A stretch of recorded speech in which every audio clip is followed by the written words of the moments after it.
Okay, so thank you all for joining us today for this webinar on responding to reviewer comments.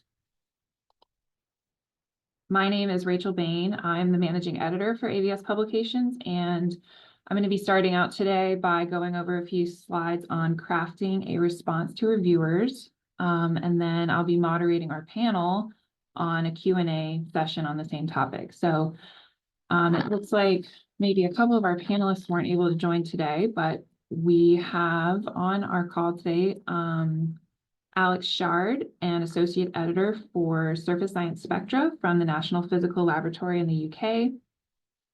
We have Amy Walker, a JVST associate editor from the University of Texas at Dallas, and Joshua Zaid, also with JVST from the University of Delaware.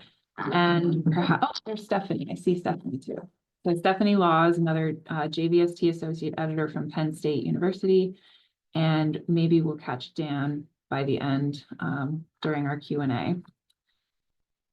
So everybody on the webinar should be muted, but you can feel free to put any questions that you have throughout our slides into the Q&A box, and then we will be sure to get to those with our panel after. So on our agenda today, we're going to start by looking at an overview of the editorial process. We'll discuss some do's and don'ts when crafting a response to reviewer comments. We'll cover a few suggestions for structuring your response for the best results, and then finally walk through a couple of scenarios that may arise when you're revising a manuscript. So this is an overview of the editorial process from manuscript submission to publication. And you can see that during this process, there is the potential for multiple rounds of review and revision before a manuscript is deemed acceptable for publication. And that's exactly the part of the process that we're focused on today.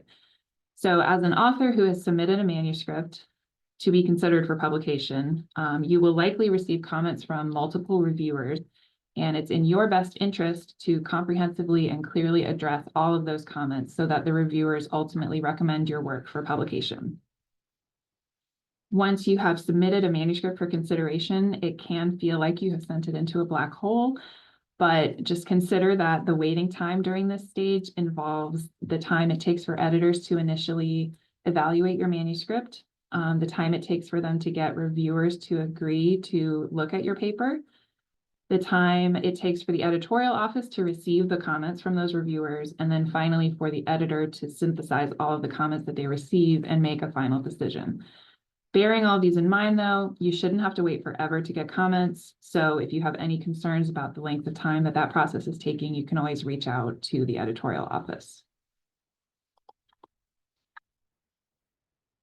Now, once you have received all of your reviewer comments and the editor's recommendation, it's time to begin working on revising your manuscript and crafting the response to the comments that you've received.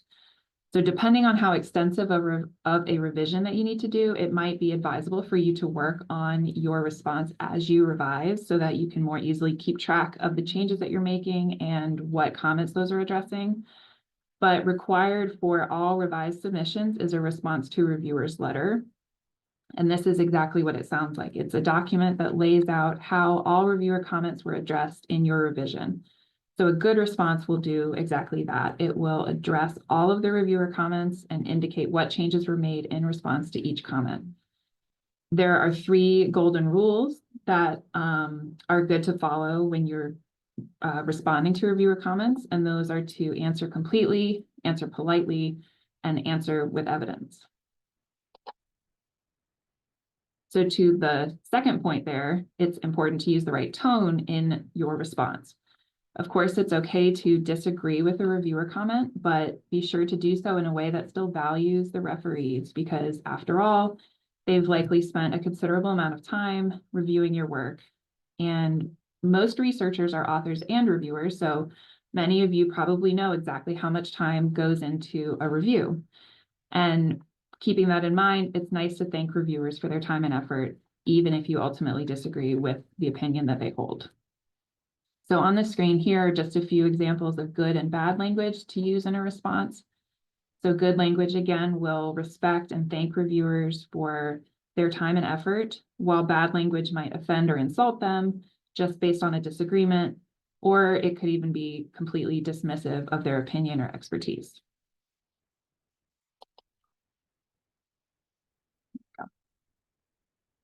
So in terms of actually structuring the response letter that you'll write, it's overall most important to ensure that you do so in a way that's clear and understandable and demonstrates that you actually read and addressed each and every comment that was received. One option is to simply write a numbered list with all of the comments you received and your responses interspersed with those. And if the reviewers used a particular numbering scheme in their comments, be sure to follow that for clarity. And then, of course, if you receive comments from the editor, do the same with any comments that you receive in that capacity.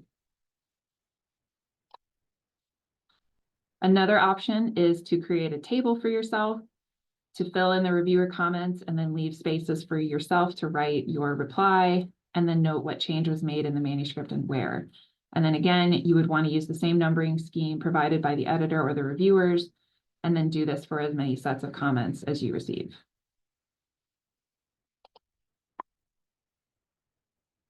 So a few things to remember when reading your decision letter and the comments that you get.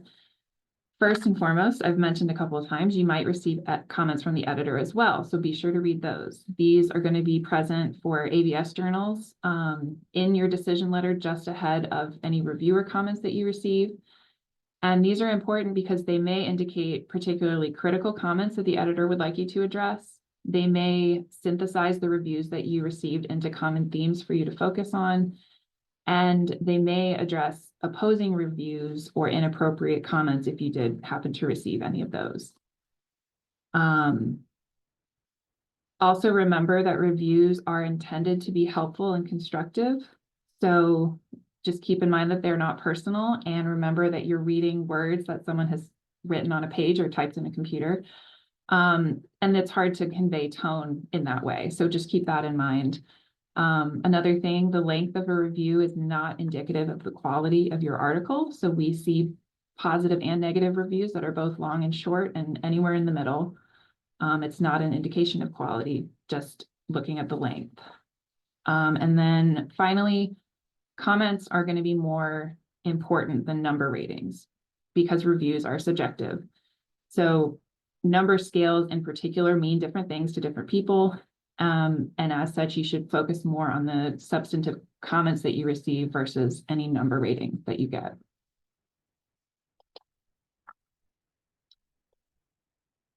Okay, so finally, we can go over just a few scenarios that may arise during the revision process. And then, of course, we're happy to discuss any other scenarios that you may have questions about during our Q&A. But first, do you have to address all reviewer comments?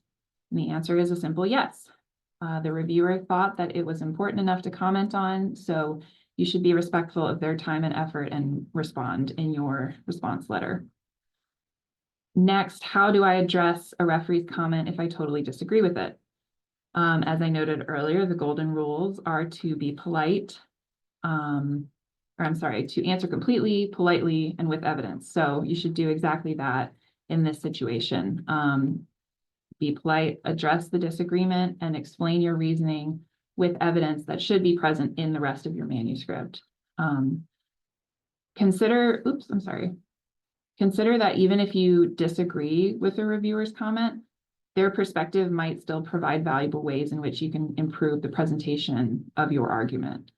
So finally, what if I don't have enough time to make all of the changes requested?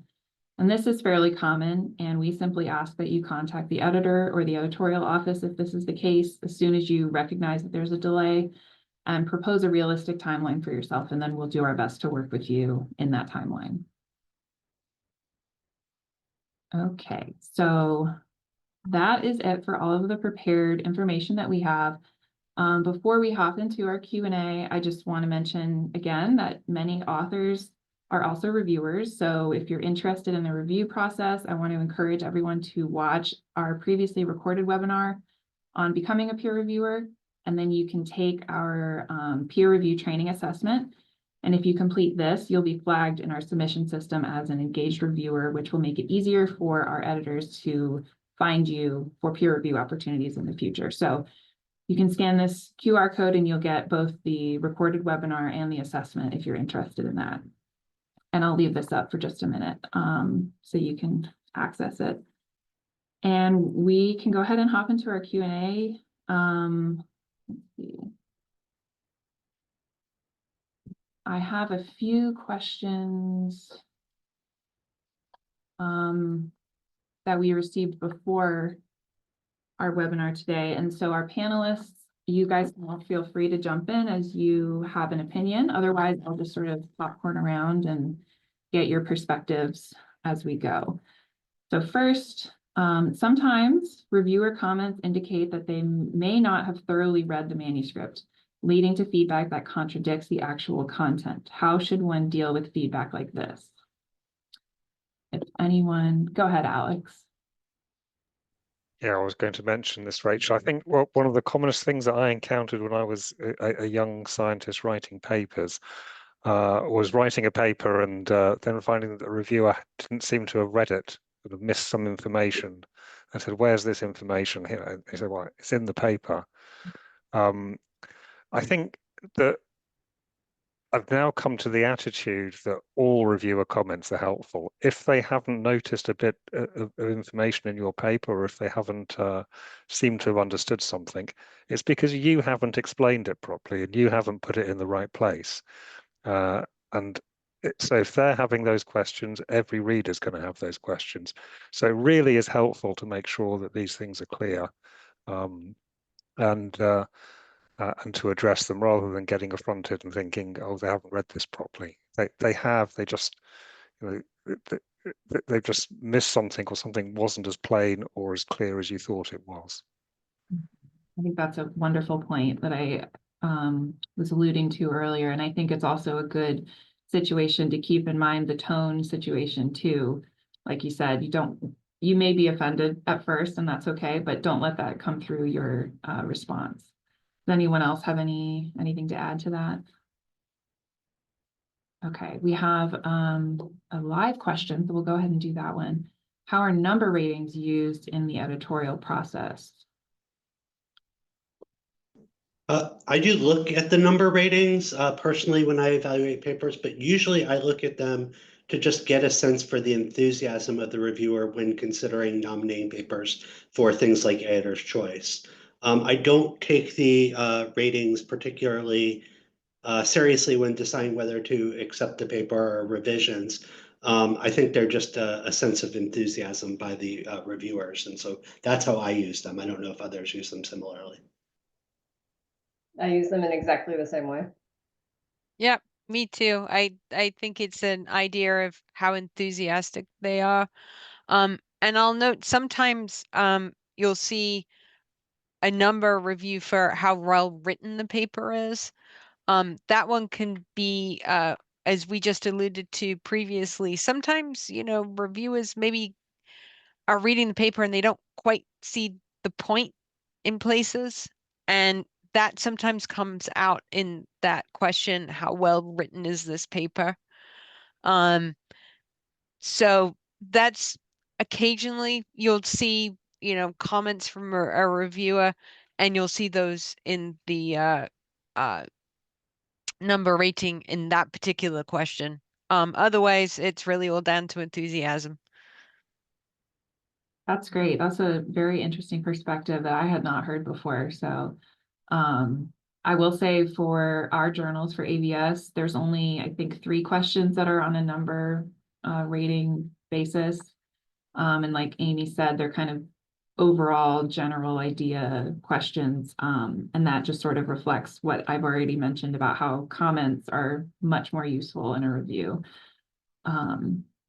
Okay, so let's see. Please keep typing questions into the box, but I'll move on to another we had prepared. How should authors respond when they receive contradicting comments, one positive review versus one negative review, for example?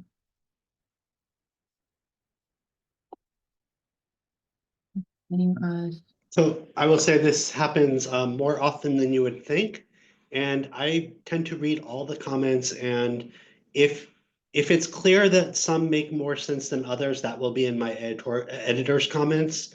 But in general, I would address all the comments, and different reviewers come at it from different perspectives. So for example, someone might be a grower and focused on the growth of the material. Someone might be a characterization expert and focus on that. So they may be looking at different things in the paper.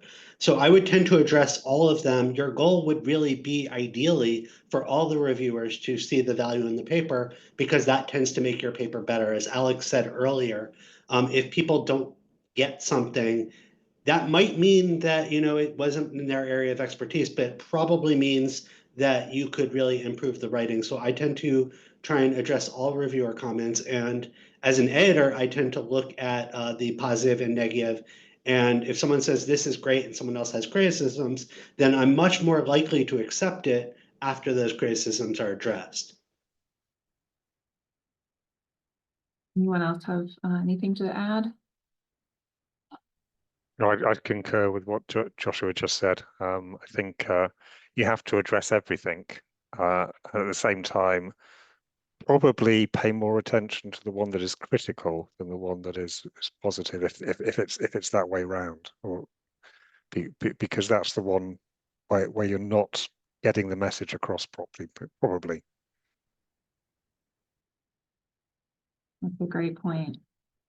And I think Joshua mentioned, usually an editor will comment on the disparity in their comments that you'll also receive in your decision letter. So pay attention to whatever the editor has to say about that situation as well.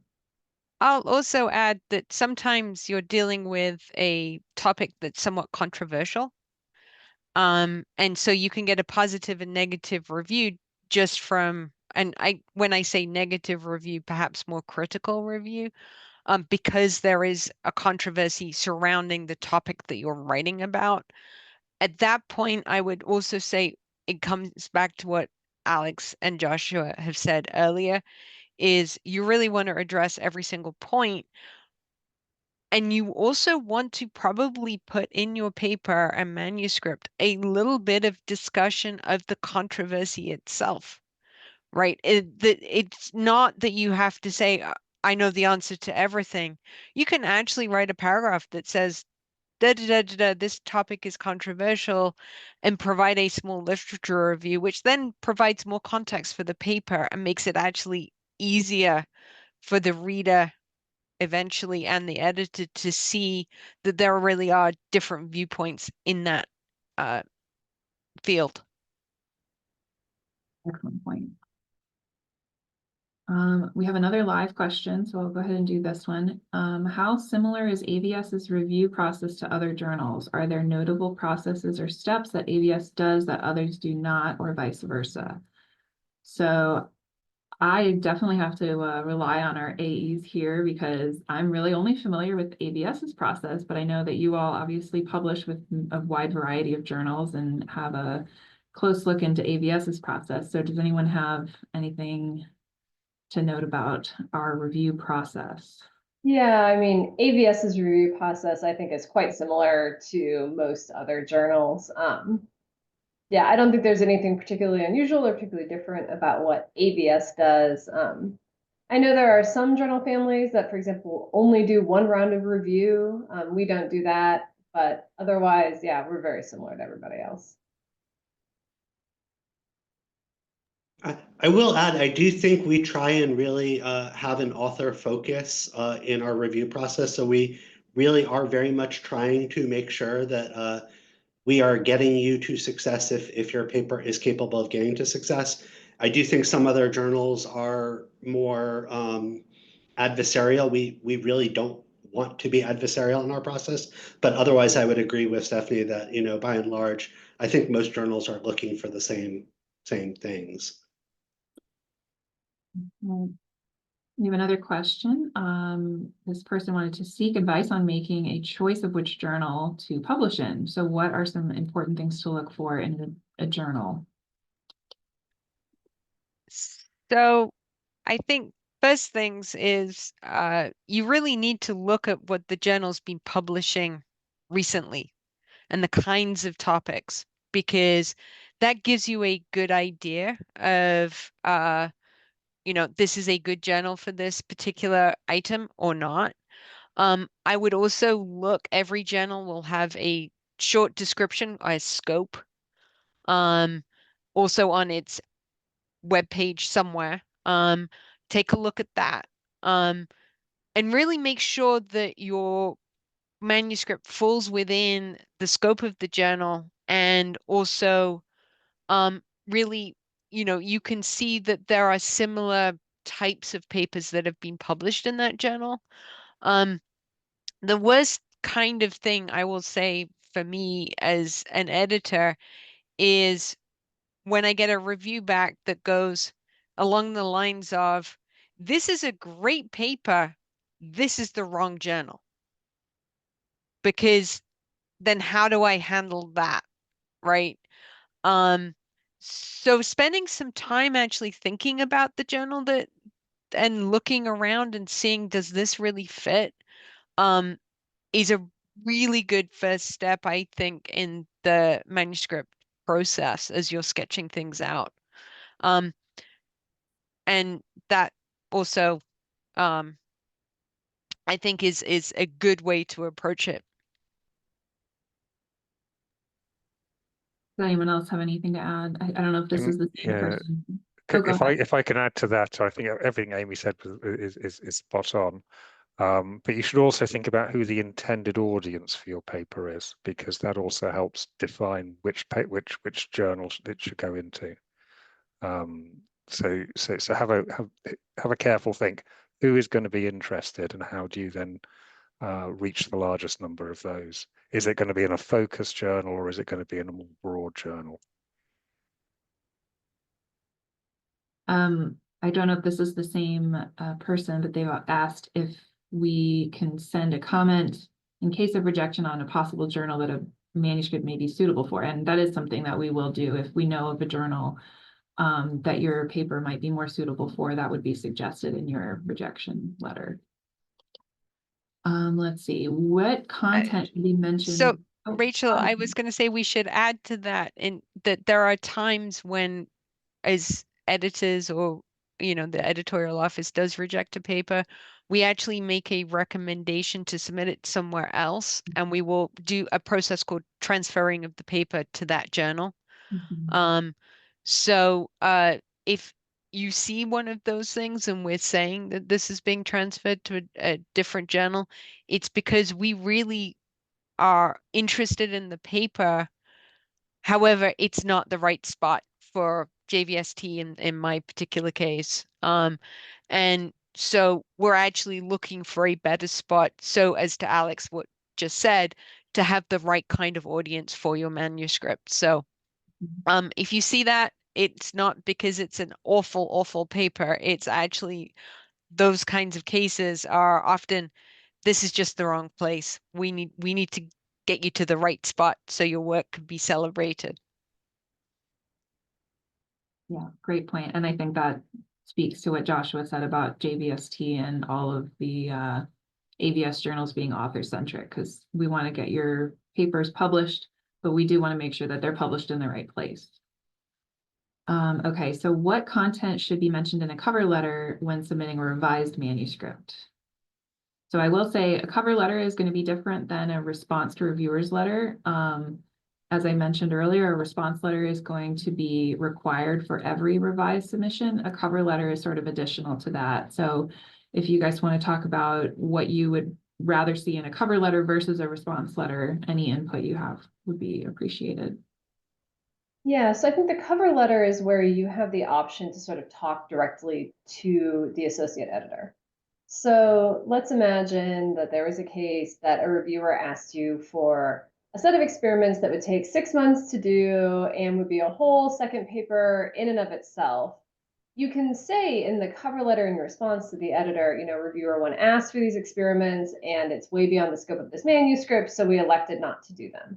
That gives us some context for understanding, why did you not answer this reviewer comment, or why did you answer it in a brief way? Or if you think there was something very out of the ordinary with these reviewer comments that we didn't already comment on, that would also be the place to say to us, this reviewer completely misunderstood this, or this reviewer you know, if there's something that you think is really wrong with the reviews, that's the place where you can talk to us and tell us, like, this was totally unreasonable, because we read the reviews, but we may miss things. We're only human. And so if there's something that was unreasonable, please tell us. We read the cover letters. That's the place to talk to us. The cover letter does not go to the reviewers, so they don't see that information.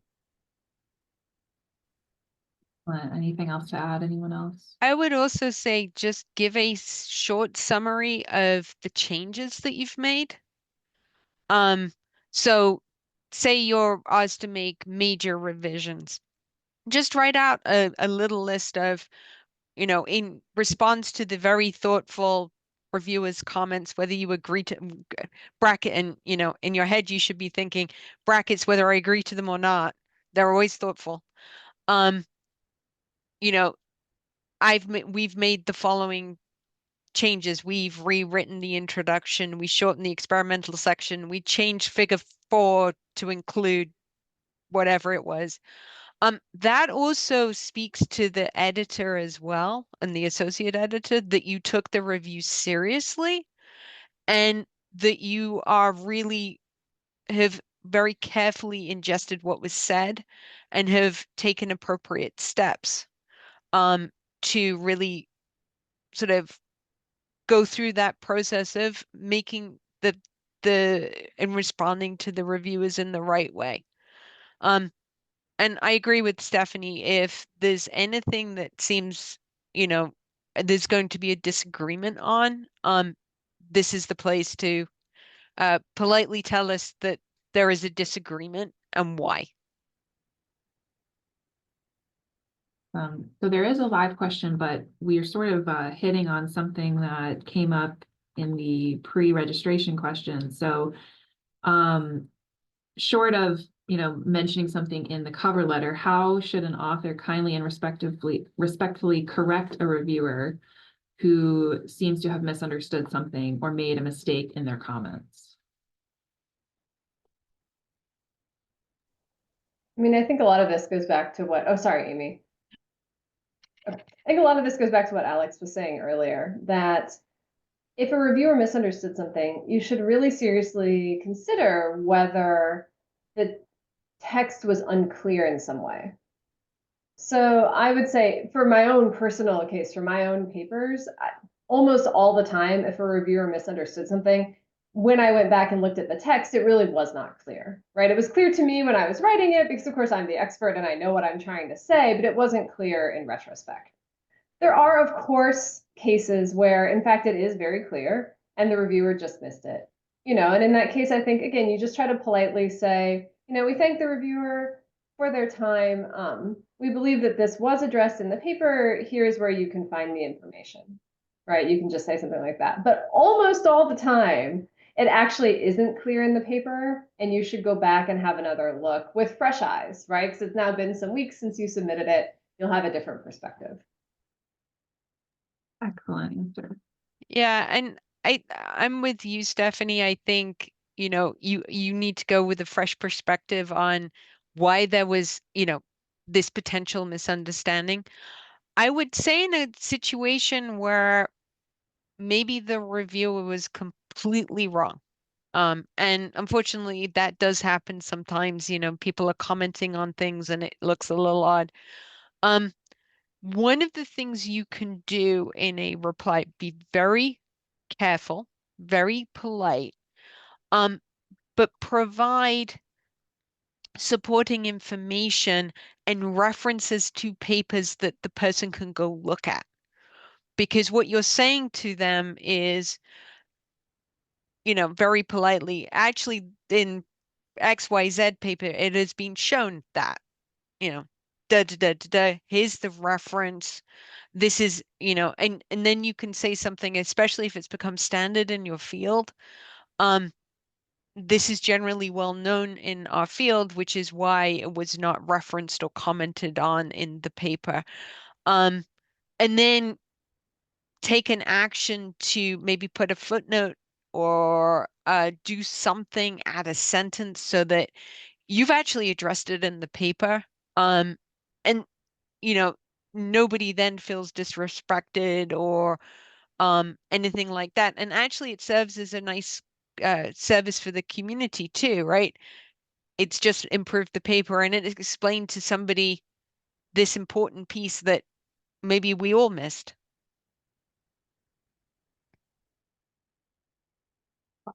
Joshua or Alex, do you have anything to add or? I mean, I've been on this as a reviewer where I just completely missed a detail in a paper and said, you know, this, I don't think these authors are correct because they said such and such. And I got back the response to reviewers that said, thank you for the reviewer for pointing it out. We actually meant blah, blah, blah. And we aren't really sure how to clarify this because it was on page 4. And I looked at page 4 and it was there. And, you know, they didn't call me an idiot or treat me like a jerk. And so I was very easy for me to say, oh, oops, I made a mistake. I'm fallible. So, I mean, absolutely, reviewers can be wrong. And every reviewer has been wrong at some point or another. So yeah, as long as you treat people with respect, most people will freely admit when they were wrong, especially if it's, you know, pretty clear in the paper. Well said. All right. How should editors and authors respond to reviewers who insist that authors include a slew of references, some of which include the reviewer's own publications?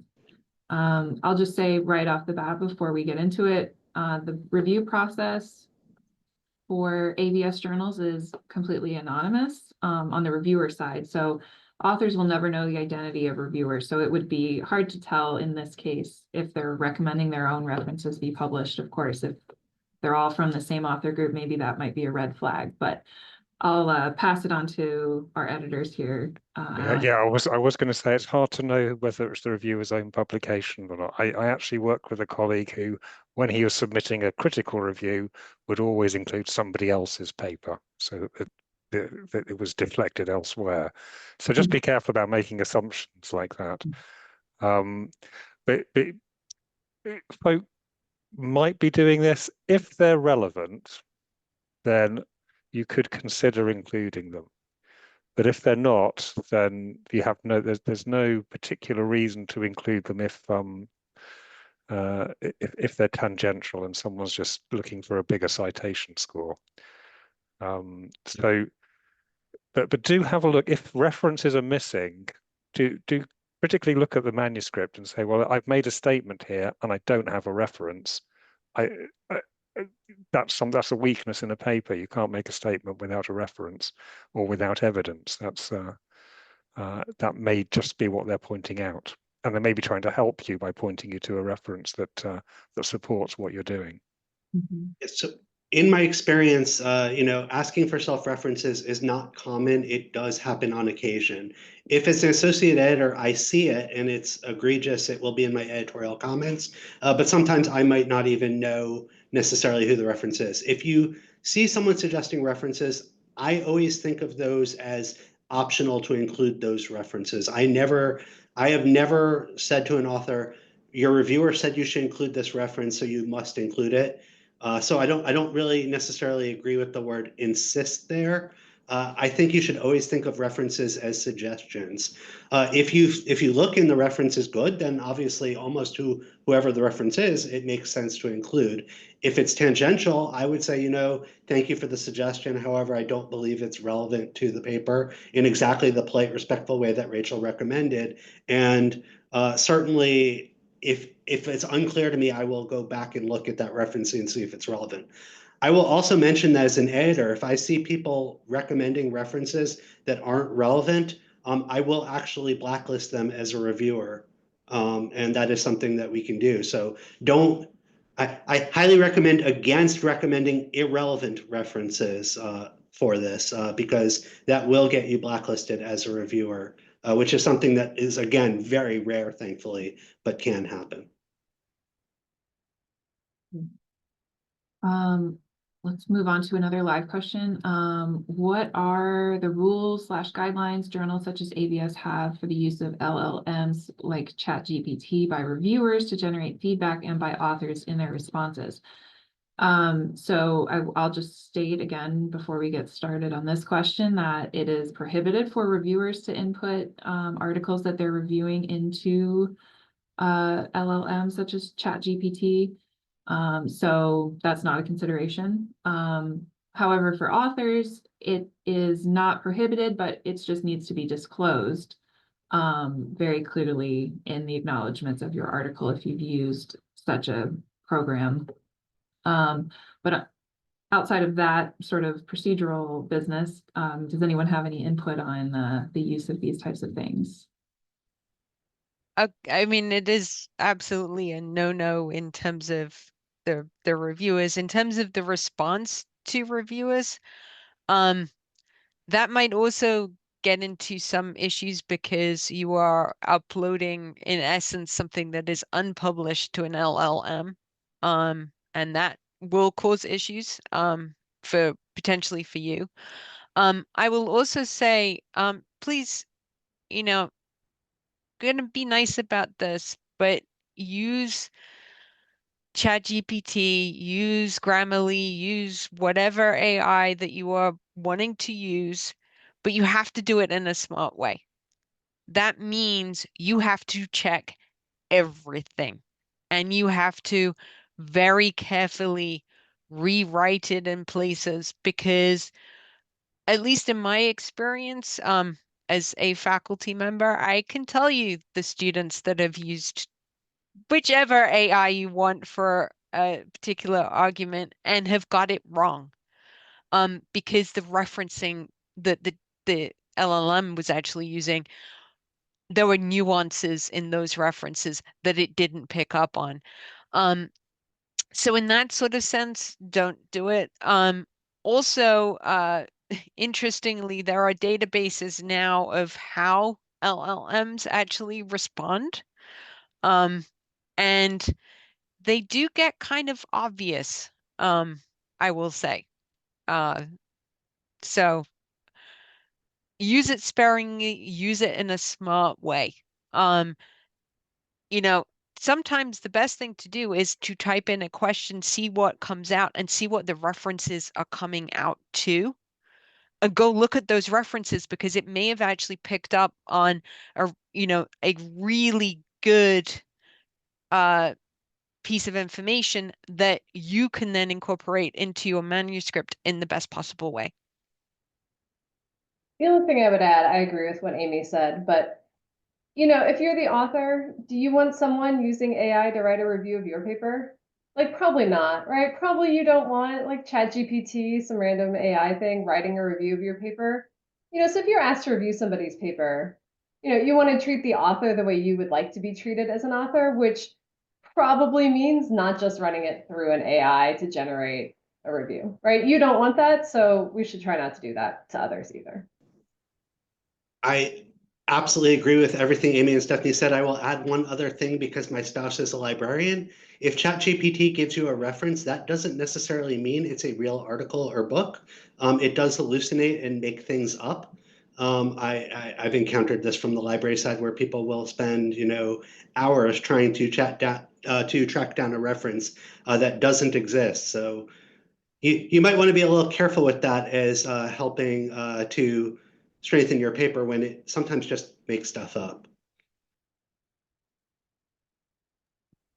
Thanks, Josh, for making that point. I was going to make the same one. So I have I know people who've experienced the made up reference, and you've got to be very careful what these things are trained on because they can go quite wildly off piste. And yeah, so what Amy said is absolutely right. Check through everything that comes back out. Make sure that you agree with it. Yeah, and you've checked all the references. And they're real. And say what you think they say. Excellent, great advice. Let's see, to what extent does the author's affiliation matter in editorial decisions and reviewer comments? Not even a little bit for me. Nothing for me. Yeah. No, I rarely even look at it. Yeah, so. Excellent, easy answer. All right, this is a good question. What should an author do if a paper is rejected without reasonable comments from the reviewer?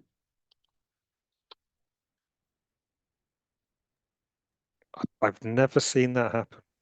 I think Maybe actually, they meant if a reviewer recommends rejection without reasonable comments. Obviously, I don't think any of our well, editors.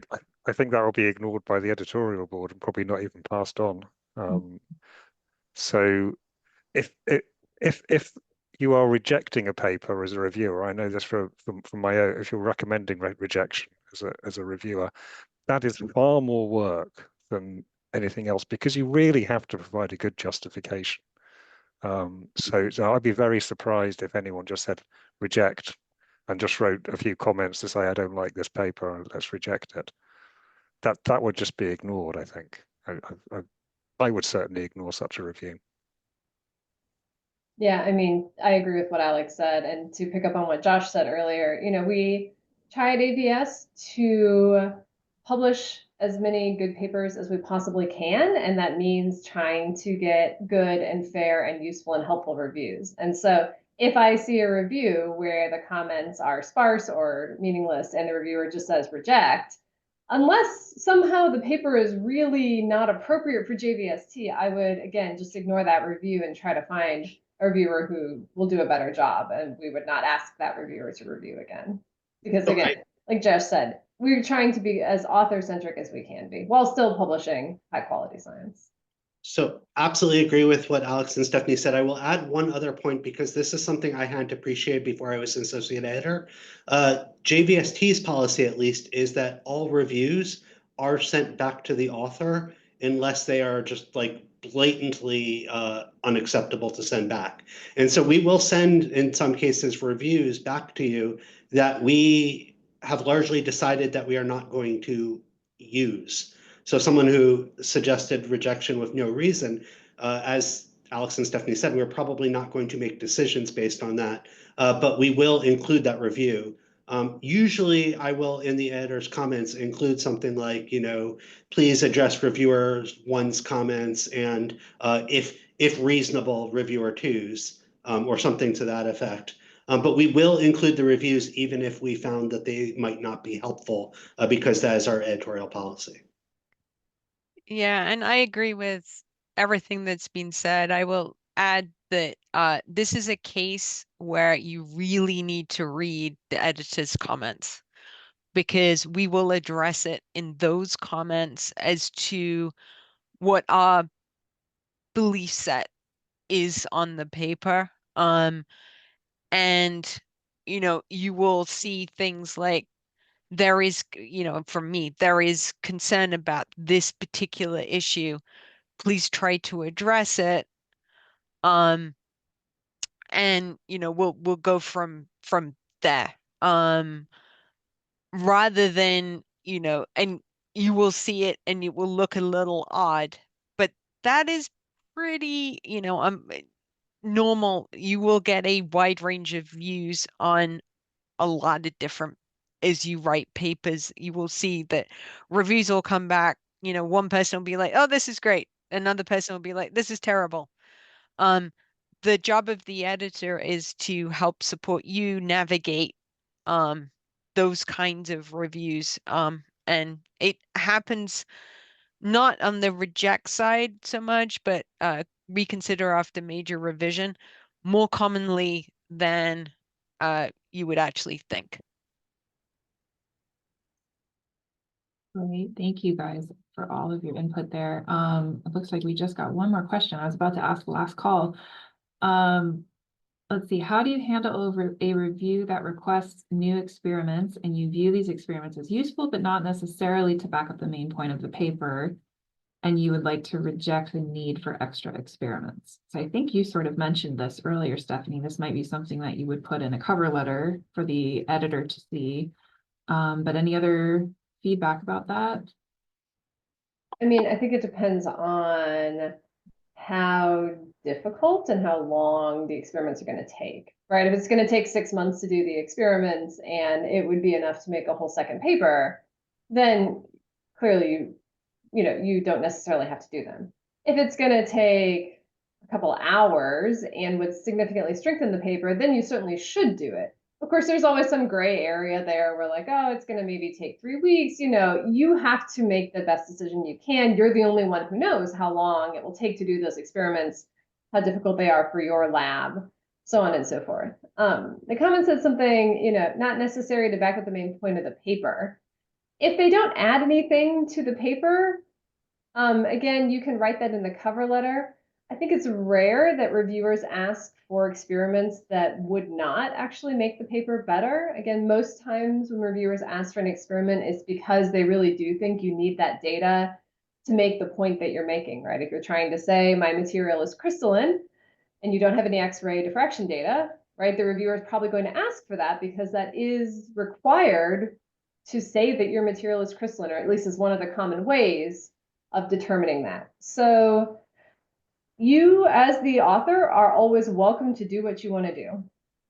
But if the reviewer insists that these experiments are necessary, and if we, the editors, also think that they're necessary and you decline to do them, it's just going to be a higher bar to get to publication, right? But it's always up to you and what you think you can manage. Yeah, I think the other thing too, Stephanie, you talked about time, but sometimes it's also resources for an experiment, right? So for example, if the reviewer asks for extra X-ray photoelectron spectra, right? And you're at a university where actually to go get that data, you would have to travel 150 miles to the local site.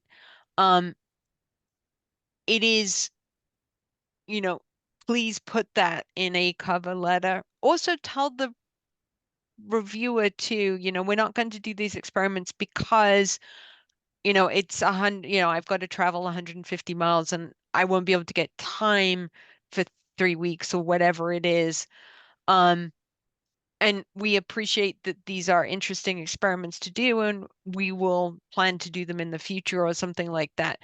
That actually tells the reviewer, we heard you. We just can't feasibly do this right now. I would never say to somebody as a reviewer asking for, extra experiments, I'm just not going to do that without a very clear explanation of why. So Yeah, so I agree with all those points, but I think there are some critical cases where you probably do have to do an experiment. If you have missed a key control experiment, then you will have to do it, and that, but that should be a very black and white situation. So, can you do the blank? Can you show the data from the blank? Something like that. And you haven't, you for whatever reason missed it off. You may have that data and just forgot to include it. One other thing that you can do that I neglected to mention earlier is, if they're asking for additional experiments to support a claim that you're making, you can always soften your claims, right? So if you are not able to get the data that the reviewer is asking for, but their point is very valid, you can always soften your claims to more accurately represent the data that you do have, rather than taking additional data such that you can make a bigger claim. That's great advice. Looks like we've got another question that came in. How does AVS evaluate the novelty of submissions in a rapidly evolving field? Any thoughts on that? So I will say this is one of the more challenging things to do as an associate editor, especially because, I mean, I will be honest, sometimes we are not as familiar with the literature in the field as you are. We do rely on the reviewers to say whether things are novel or not. And if the reviewers say, hey, this isn't novel, we expect them to provide us the evidence in terms of citations where it's been done. But yeah, this is a subjective judgment call to some degree or another on how novel something is or whether it's novel. We try to give authors the benefit of the doubt when unsure, but yeah, it is absolutely a judgment call. And if we get it wrong, you can tell us why you think we got it wrong. That happens, and I have definitely reconsidered decisions based on information. Now, it's best to include this in the cover letter at the time of revision, because If one of the authors said, or one of the reviewers said this isn't novel, and you can point out why the reference they included is not accurate, giving me that additional information either in the cover letter or the response letter makes my job easier. But if I get it wrong, you can say why you think I got it wrong as far as novelty goes. It is a difficult question, and there's not an easy answer that I know of. Wonderful. I think a lot of the answers that we've heard today just go back to, the concept of answering with evidence, make sure that what you are presenting is backed up with evidence, and just communicating well what you're trying to say, and then also taking reviewer comments from both sides. So if you agree, that's great. If you don't agree, see what there is in that disagreement that might make it more easy for them to understand if you think they misunderstand, or you can get something out of a disagreement other than just conflict. All right, well, we don't have any other questions live, and we've covered everything that, oh, never mind. Spoke too soon. What distinguishes a submission that gets accepted with minor revisions from one that requires major work? Okay, we are getting a little bit out of the scope of this webinar, but we have a few more minutes and no other questions. So if anyone wants to cover that really quickly, we can. So usually to me, minor revisions are maybe addressing a few typos, a few minor comments, meaning that there aren't major questions that you would maybe potentially need extra references for, longer explanations in the paper. And also when I look at this, I'm also looking at what the reviewers are looking at, which is how do they feel? Is it really that it's going to be a quick and easy thing? And they'll often say, minor comments must be addressed.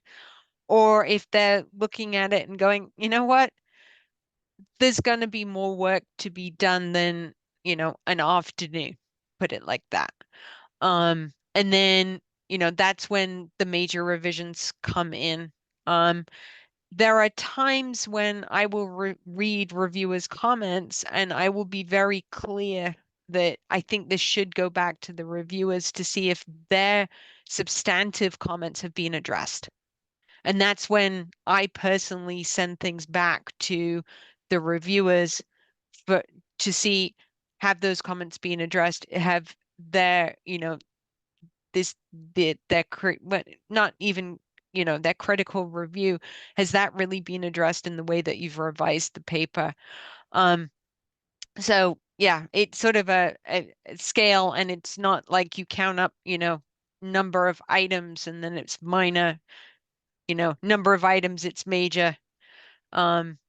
It's more about how long it's going to take and the kinds of things you're going to have to do. I agree with Amy. I would also add one more point, which is major revisions versus minor revisions is very subjective and very much a judgment call, and doesn't make a huge difference to you as the authors. If we send it to you for major revisions or minor revisions, in either case, we think that if you make the changes the reviewers recommended, that this is a paper we are likely to be able to publish. So at some level, I recommend not focusing too much on the difference between major and minor, because it doesn't necessarily actually make any really substantive difference. That's a great point. If you address all of the comments that you receive, regardless of what the decision was, you should be good to go.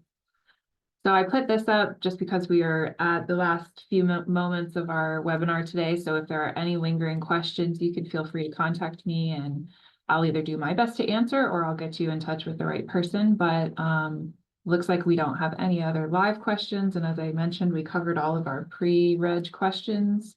So I will say thank you very much to all of our panelists for your time today and all of your insight. We really appreciate your feedback and all of the wonderful points that you brought up today.